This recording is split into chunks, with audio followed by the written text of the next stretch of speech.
کیونکہ عمران خان یوکرین جنگ میں مغرب کا ساتھ نہیں دے رہے تھے۔ اب یہ جس حمایت کی بات ہو رہی ہے، یہ حمایت کس کو کی گئی؟ ظاہر ہے جنرل باجوہ کو، جنہوں نے سب سے پہلے انہوں نے نون لیگ سے بات کی، اور نون لیگ کے احمد خان جو اس وقت اسپیکر ہیں پنجاب اسمبلی کے، انہیں آن بورڈ لیا گیا۔ ان کے جنرل باجوہ سے بہت قریبی بلکہ سنا ہے خاندانی مراسم ہیں۔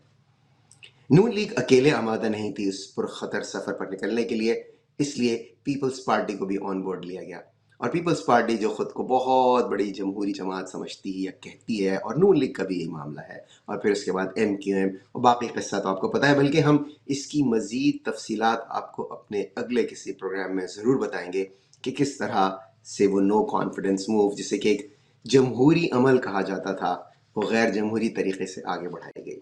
خیر، واپس آتے ہیں اس سٹوری کی طرف جو ڈراپ سائٹ کی ہے۔ ویب سائٹ کے مطابق مغرب عمران خان کو روس کے خلاف یوکرین جنگ کے لیے اسلحہ فراہم کرنے کے لیے دباؤ ڈال رہا تھا۔ یہی بات عمران خان بعد میں جلسوں میں کہتے تھے۔ مغرب، خاص طور پر برطانیہ اور یورپین یونین، عمران خان سے اس لیے ناراض تھے کہ انہوں نے یوکرین جنگ میں روس کی کھلے عام مذمت نہیں کی، اور آپ کو عمران خان کا دورہ روس تو یاد ہی ہوگا۔ لیک ہونے والی دستاویزات سے پتہ چلتا ہے، یہ سٹوری کہہ رہی ہے ڈراپ سائٹ کی، کہ امریکہ نے سفارتی دباؤ ڈالا اور عمران خان کے اقتدار میں رہنے کی صورت میں دو طرفہ تعلقات کو خطرات کو لاحق ہونے کی دھمکی دی۔ یہ معاملہ واپس جاتا ہے اس سائفر کی طرف جو عمران خان نے جس کا ذکر کیا تھا، اور ظاہر ہے پھر آپ کو عمران خان کا رد عمل اس پر یاد ہوگا۔ انہوں نے تواتر سے جلسے کیے اور انہوں نے کہا کہ ان کی حکومت کو کس طرح سے گرانے کی سازش کی گئی۔ ڈراپ سائٹ کی یہ سٹوری اب اس بات کی تصدیق کر رہی ہے کہ واقعی میں امریکہ اور یورپ یعنی ویسٹرن ورلڈ عمران خان سے اس بات پر خفا تھا کہ انہوں نے روس کی کھلے عام مذمت کیوں نہیں کی، یوکرین کا کھلے عام ساتھ دینے کا بیان کیوں نہیں دیا، اسلحہ فراہم کرنے کی بات بھی اس میں کی گئی ہے یوکرین کی جنگ کے لیے۔ عمران خان کا موقف یہ تھا کہ اگر انڈیا ایک غیر جانبدار پوزیشن لے سکتا ہے کہ نہ وہ یوکرین کی حمایت کر رہا تھا نہ وہ روس کی، تو پھر پاکستان کیوں نہیں یہ پوزیشن لے سکتا تھا۔ لیکن ظاہر ہے جو کچھ ہوا وہ آپ کے سامنے ہے، وہ تاریخ کا حصہ ہے، اور یہ سب کو پتہ ہے کہ اس کے بعد عمران خان کی حکومت جو ہے وہ ٹک نہیں سکی، عمران خان کے خلاف نو کانفیڈنس کی موو آئی، اور جو لوگ یہ کہتے ہیں کہ جی وہ ایک بہت جمہوری عمل تھا، سب بکواس۔ وہ پورا کا پورا آرکیسٹریٹڈ تھا، اس کے پیچھے جنرل باجوہ تھے، اس کے پیچھے جنرل ندیم انجم تھے جو سب آئی ایس آئی کے چیف تھے، کیونکہ فوج میں آپ ظاہر ہے ہم سب کو یہ بات پتہ ہے کہ جو چیف آف آرمی سٹاف ہوتے ہیں وہ حکم دیتے ہیں یا ان کے احکامات ہوتے ہیں یا ان کی منشا، ان کی مرضی، ان کی پالیسی ہوتی ہے، اس کو ایگزیکیوٹ جو ہے وہ آئی ایس آئی کے چیف کراتے ہیں۔ تو اس صورت میں ظاہر ہے اس معاملے میں جنرل ندیم انجم نے لیڈ رول لیا، جو جنرل باجوہ تھے وہ سب چیف آف آرمی سٹاف تھے، اور یہ ہم نے آپ کو بتا ہی دیا کہ کس طرح سے ان کے اور عمران خان کے درمیان اختلافات کا آغاز ہوا اس وقت کے جو چیف آف آرمی سٹاف تھے۔ اب آتے ہیں اس وقت کے چیف آف آرمی سٹاف کی طرف جو کہ فیلڈ مارشل بھی ہے۔ اب دوبارہ سے خبریں آ رہی ہیں کہ وہ یورپ کے دورے پر جا رہے ہیں، اور وہاں پر ایک پبلک گیدرنگ کا اہتمام کیا جا رہا ہے۔ دیکھیے اس معاملے میں ہماری بہت سٹیٹڈ پوزیشن ہے اس شو کی، میری اپنی بہت سٹیٹڈ، بالکل ایک ایمبیگوس، ایک بالکل غیر مبہم میری پوزیشن ہے، اور وہ یہ کہ جو آرمی چیف ہیں انہیں پبلک اجتماعات سے دور رکھنا چاہیے۔ آرمی چیف کا اسکیجول ظاہر ہے I S P R control کرتا ہے۔ میں نے بطور صحافی آئی ایس پی آر کے ساتھ کام کیا ہے۔ بہت پروفیشنل لوگ ہوتے ہیں، انہیں اپنے کام کی بہت سمجھ ہے، انہیں بہت اپنے کام کا بہت اچھے سے ادراک ہے، انہیں ایک ایک چیز کا علم ہے کہ انہیں کب کیا موو کرنی چاہیے۔ مجھے تعجب ہوتا ہے جب میں یہ دیکھ رہا ہوں کہ بہت تواتر سے فیلڈ مارشل کو عوامی اجتماعات میں جانے کے لیے ان کے اسکیجول کا حصہ بنایا جاتا ہے۔ دیکھیے دو ریزنز ہیں میں کیوں اس بات کو کہتا ہوں کہ انہیں عوامی اجتماعات میں نہیں جانا چاہیے۔ سب سے پہلے تو یہ کہ ان کا وقت بہت قیمتی ہے، وہ ایک اتنی بڑی فوج کے سربراہ ہیں جس میں اتنے سارے لوگ کام کرتے ہیں، اور ان کے پاس وقت ان چیزوں کا نہیں ہے کہ وہ عوامی اجتماعات میں جائیں۔ دوسری چیز یہ کہ جو اس طرح کے عہدے ہوتے ہیں جیسے کہ چیف آف آرمی سٹاف ہیں یا جو آئی ایس آئی کے چیف ہیں، ان کے عہدوں کی نوعیت ایسی ہے کہ ان کے بارے میں ایک سیکریسی ہونی چاہیے، ان کے بارے میں لوگوں کو ایک تجسس ہونا چاہیے، لوگوں کو یہ سوچتے رہنا چاہیے کہ چیف آف آرمی اسٹاف کیسے ہوں گے، بات کیسے کرتے ہوں گے، وہ ان کا انداز فکر کیا ہوگا، ان کا انداز گفتگو کیا ہوگا، وہ کیسے اسٹریٹجائز کرتے ہوں گے، وہ نتیجے پہ کیسے پہنچتے ہوں گے کچھ بات کر کے۔ جب ایک چیف آف آرمی اسٹاف یا آئی ایس آئی کا چیف جب پبلک میں جانے لگتا ہے، ایک سے دوسرے کو، دوسرے سے تیسرے کو، ہو سکتا ہے وہاں 500 لوگ ہوں جس اجتماع کی بات ہو رہی ہے، ہو سکتا ہے 1000 ہوں، وہ جا کر بہت سارے لوگوں کو بتائیں گے، اور ہر انسان جو ہے وہ اپنے اپنے حساب سے اپنا ایک تاثر قائم کرتا ہے۔ اور یہ پاکستان کے لیے اچھا نہیں ہوتا کہ جب کوئی بھی کسی بھی قسم کا تاثر قائم کرتا ہے آپ کے چیف کے لیے یا آپ کے آرمی چیف کے لیے، کیونکہ وہ ایک مبہم رہنا چاہیے، اس میں ایک تجسس رہنا چاہیے۔ جو پاکستان کے دشمن ہیں انہیں سوچتے رہنا چاہیے کہ ان کی پرسنالٹی کیسی ہوگی، تاکہ وہ اپنا وقت اس میں صرف کریں، آپ کی پرسنالٹی کو انالائز کرنے میں صرف کریں، نہ یہ کہ آپ اپنی پوری پرسنالٹی کھول کے آلریڈی ان کے سامنے رکھ دیں۔ اس لیے میں اس بات کے حق میں نہیں ہوں، یہ ان پہ صرف فیلڈ مارشل عاصم منیر پہ موقوف نہیں ہے، یہ میں ایک جنیرک بات کر رہا ہوں، میں ایک جنرل بات کر رہا ہوں، میں ایک اصولی بات کر رہا ہوں۔ میرے خیال سے کسی بھی حاضر سروس میں اتنے اہم عہدے پر بالکل، اور نہ صرف یہ کہ جو چیف ہوں بلکہ ان کے بعد کے بھی جتنے بھی عہدے ہیں ان کو پبلک اجتماعات سے دور رہنا چاہیے، کیونکہ ظاہر ہے کہ جیسے میں نے کہا کہ ان کی شخصیت میں، ان کے بارے میں لوگوں کو تجسس ہونا چاہیے، لوگوں کو یہ سوچنا چاہیے کہ وہ کیسے ہوں گے، کیسے دکھتے ہوں گے، کیسے بات کرتے ہوں گے، ان کا کس طرح سے ان کا طرز فکر کیا ہوگا۔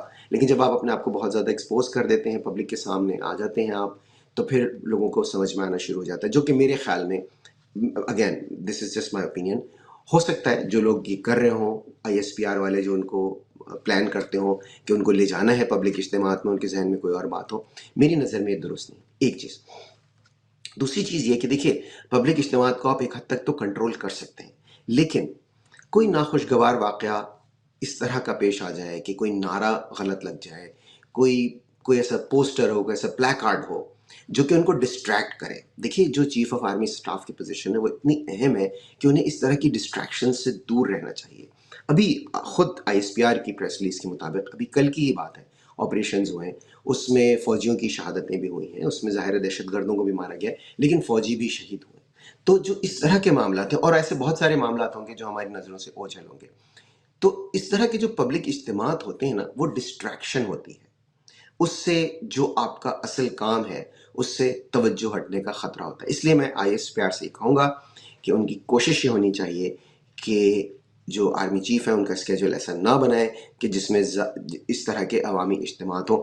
دیکھیے ابھی جو برسلز میں ہوا تھا، اس کے بعد پھر سہیل وڑائچ نے کالم لکھا، پھر اس کے بعد دیکھیے اس کا کتنا بڑا فال آؤٹ ہوا، جو کہ جس کو کہ مینیج کرنا بہت دشوار ہو گیا۔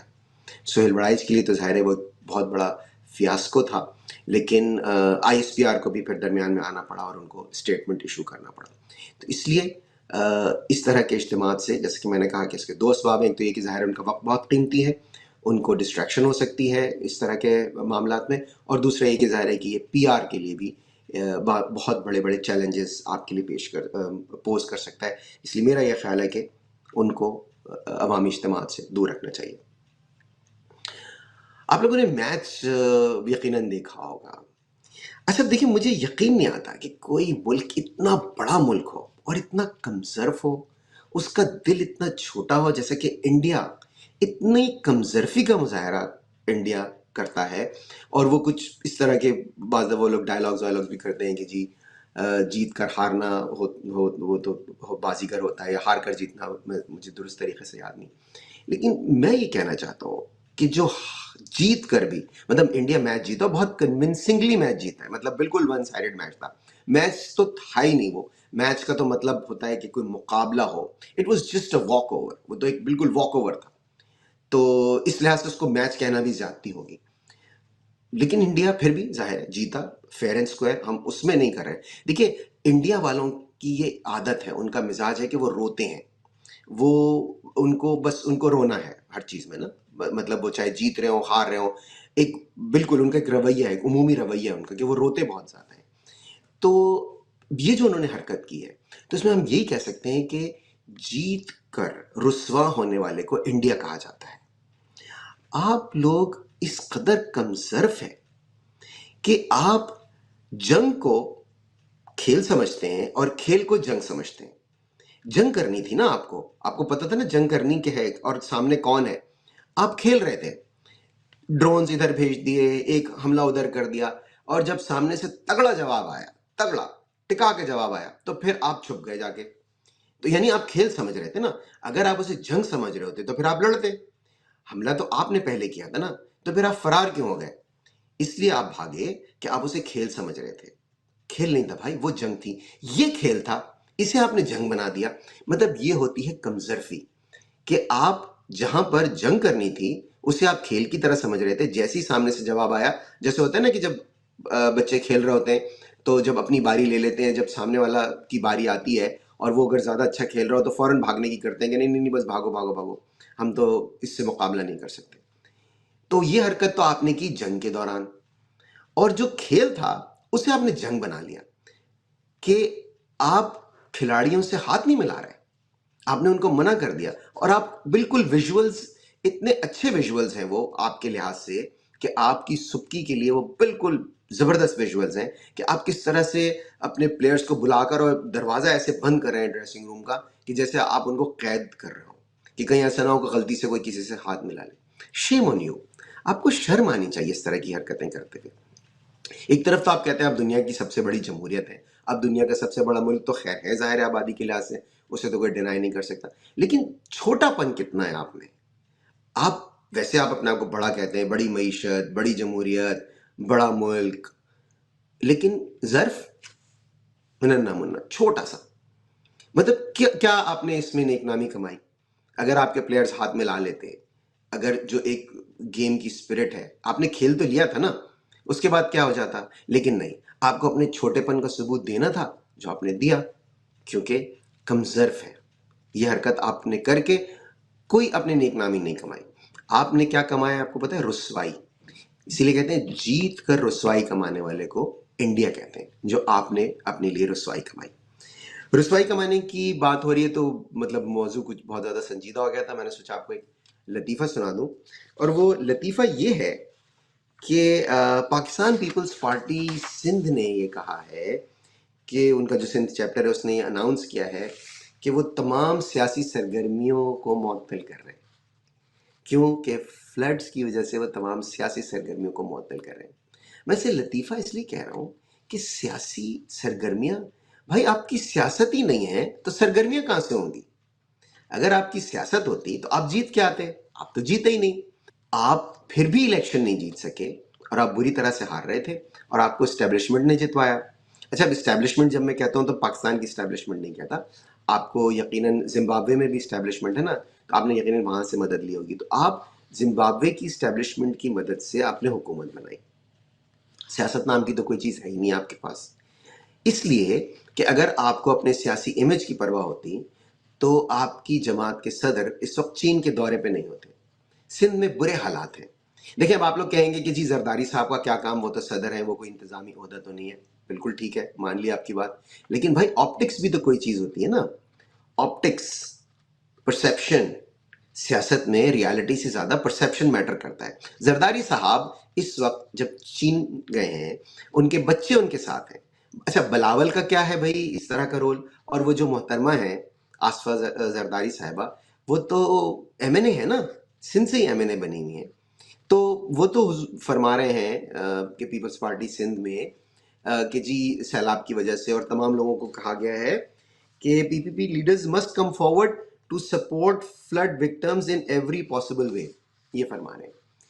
تو کیا بلاول بھٹو پی پی کے لیڈر نہیں ہیں؟ کیا آصفہ صاحبہ اس کے کس کے نشان پر وہ جیت کے آئی ہیں؟ یہاں ریپبلکن پارٹی سے جیتی ہیں وہ جو امریکہ کی ہے؟ نہیں، وہ وہیں پہ کی اس پہ جیت کر آئی ہیں نا.